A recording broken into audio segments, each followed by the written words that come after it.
Me, personally, is one of the reasons why I don't know how to address the subject of racism.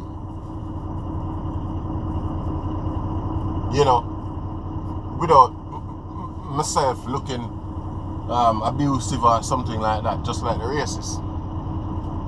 Because, normally if you're on the street amongst the normal man, and you start to develop a mental disability or, a mental sickness, the common man is not going to know that you got a mental sickness going on there. He's going to think you're just being weird because you want to be. You get me?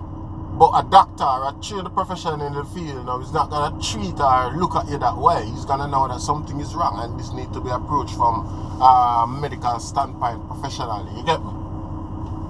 So that's like a reference to how I view racism, because I know from my experience personally, racism is miseducation and a constant perpetuation of the miseducation, a reinforcement of it over time that has led people to think and feel that way.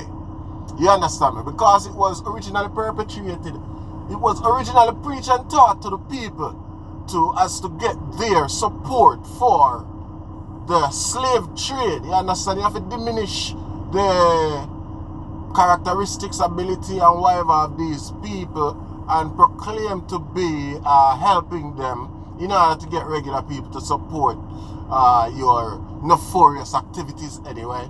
We have seen it proven today over and over, even with Brexit. Government preach one thing, and when the people have moved towards what they think, the government do what they want anyway. You understand what I say? So they'll always say one thing to make themselves look good or to be accepted, and then do whatever they please. So that's my initial analysis of how racism came to bear and how it's being still practiced and renewed today. Especially with the movies here and there now and then. It's a reminder to us how wicked they are, and a reminder to them how wicked they are as well. And being as they are white and so on, and the common regular people are white, they themselves have no alternative but to kind of like support or look how else you're gonna do it, because what you're gonna do, take side with the people who purported to want to revenge kill you for what your race might have done to them. It would be easier for you to take side with your race, even though they are the perpetrators. When it's a sure way to survive, rather than assume that the one that were oppressed by yourself is gonna accept you and forgive you. So it's kind of understandable when people still say racist things, do racist things and maintain the status quo. You get me? So I understand it's human nature. And reason for it being that way is, one, like I mentioned, the law supporting racism, it's ineffective. And even if it wasn't ineffective, it makes no sense. What you need is a total overhaul of the system, medical, from scientists, medicine, education, security, all of that have to be totally overhauled and re-educated in order to stop racism. You get me? Because it's so embedded institutionally that it's next to impossible to challenge it from a common people point of view, because basically, without sounding disrespectful, common people are just being used as pawns in the racist game. You understand what I'm saying? They don't know what they're doing. I myself don't know what's going on really much. You get me? Only because I'm on the suffering side. I am forced to find alternative solutions or alternative realities to the reality, the norm that's going on. So probably if I was white, I would just be, like the regular white man, just doing my thing going on, and you know what I'm saying? Yeah. It's one of the reasons why you can't have a black patriot of such. People might think they are, both white and black people might think they can be patriots of the West, but I don't think so, because this is what a patriot is, and how a patriot is made. Yeah? Based on the greatness of your nation, your race, your country. Yeah? It makes you proud and appreciative so much that you want to be like those who are and were great. You understand me? It's your ultimate aim to leave a mark in your society, in your land, amongst your people, to be recognized and remembered just like the greats before yourself. You understand me? To maintain the greatness of your race, of your nation, of your country, whatever. This is how patriots come in.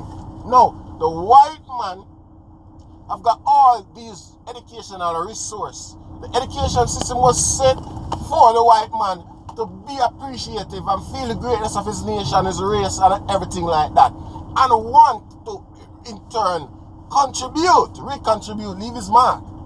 You understand me? Now, there is no such preparation for the black man. You understand me? The black man's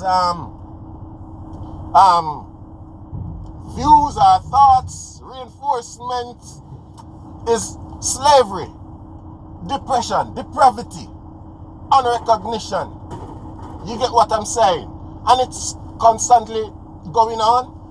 You get me? So even when a black man is wanting and want to be patriotic in every sense of the word, he can, it's in his nature, it's in every human nature to want to be remembered and to leave their mark on the planet.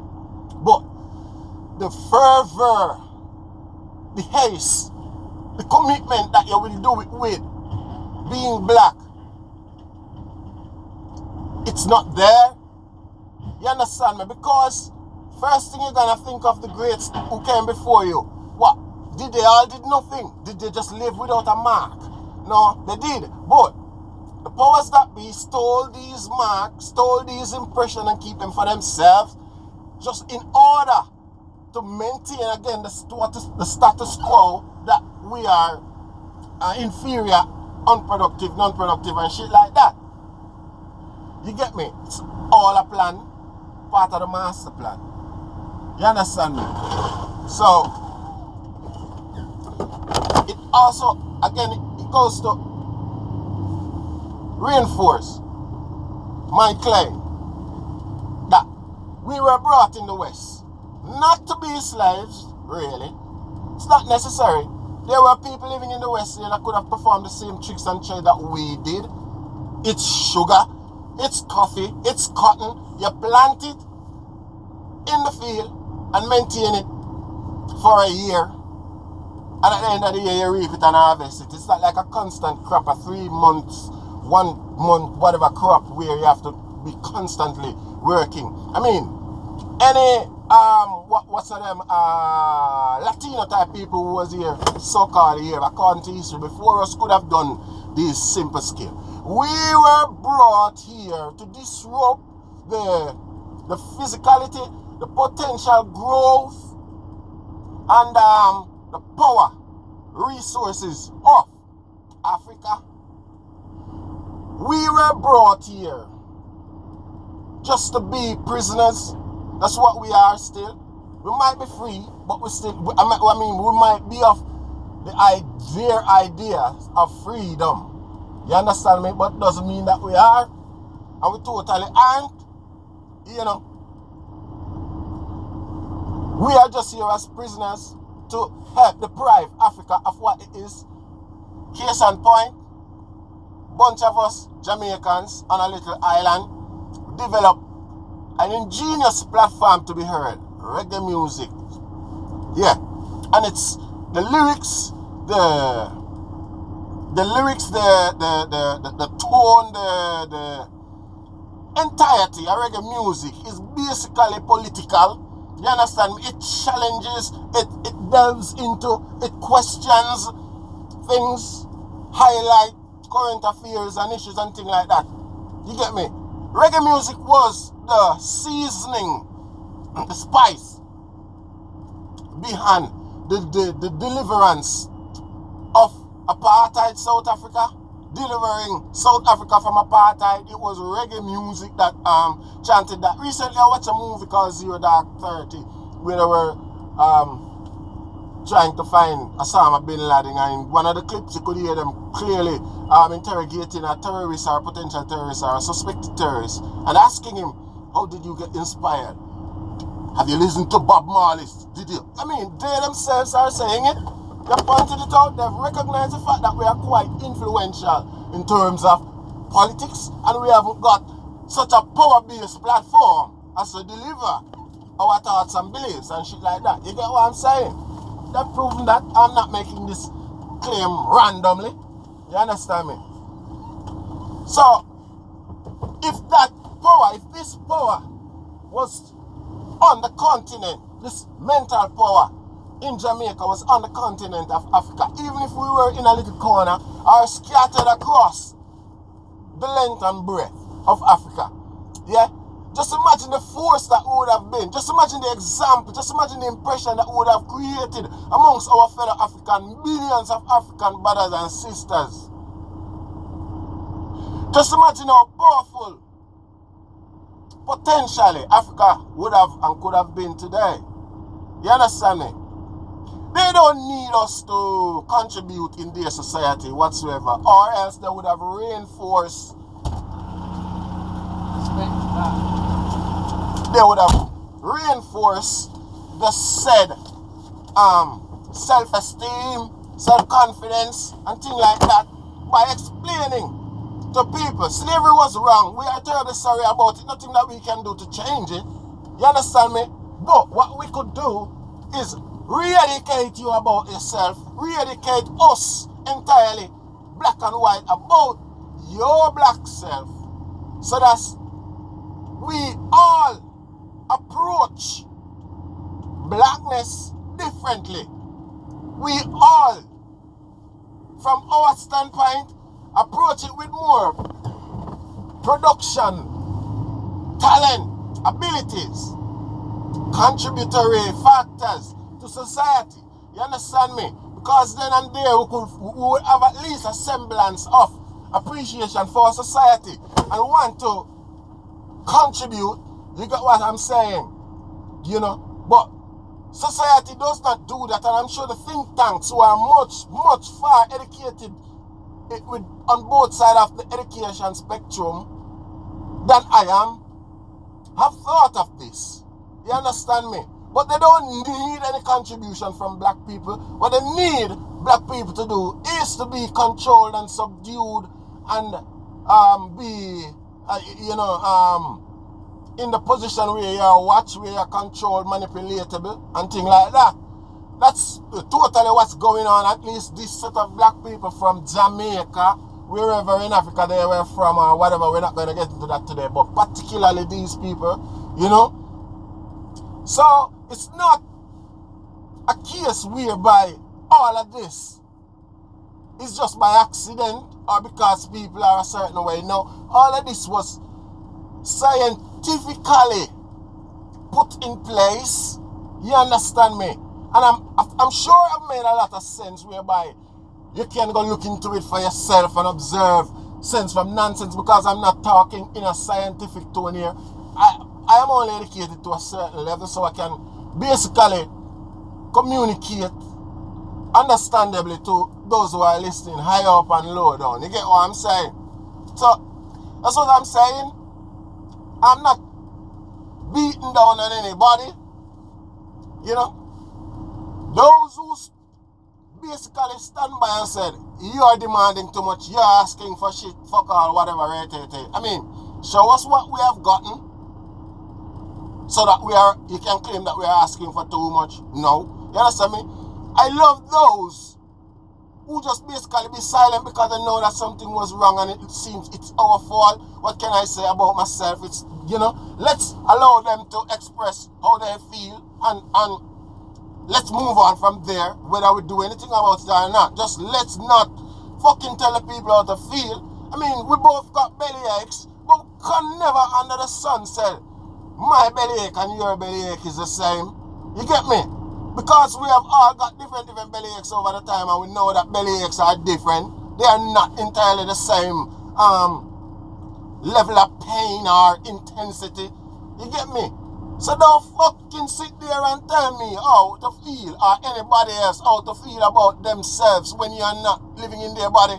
If you had anything at all, any humanity, any dignity, any equality, any strength about you, you would sit the fuck down, shut up, and listen. Try, show a little empathy and understanding. That's all. You don't have to spend the money when you want nothing out of your pocket. Keep what you got. You get me? Black people are naturally developers. That was our standard during our 5,000 year reign. Congratulate you on your 500 year reign. But we went over the world developing nations, you know, sharing our expertise, sharing our skills and things like that, you know, and recognizing other skills elsewhere and learning them as well. Personal development. You understand me? You can't say we shed no blood or have no blood per hour and we're any race maintain a certain level of hate or should maintain a certain level of hate for us. No. All is fucking forgiven. Black people hasn't got it in us. We are proud of our achievements in the West. We know we build this shit. And that's good enough for us. You get what I'm saying? Don't think to yourself or even just stop being delusional, because it's so petty and childish that it's a sickness. It has now become a sickness. Racism is now an illness. It's a mental illness. You understand me? With all the resources at your access, you're gonna be that way. Mate, it's a mental illness. I haven't got no space in me to even argue it with any racist. Keep your sickness. I keep my remedy. Like I said, it's about common people getting to understand each other. You're more blessed. This video is long though, but you don't know. Probably I've got to stop it. Edit. But give thanks. And I think I've made my point.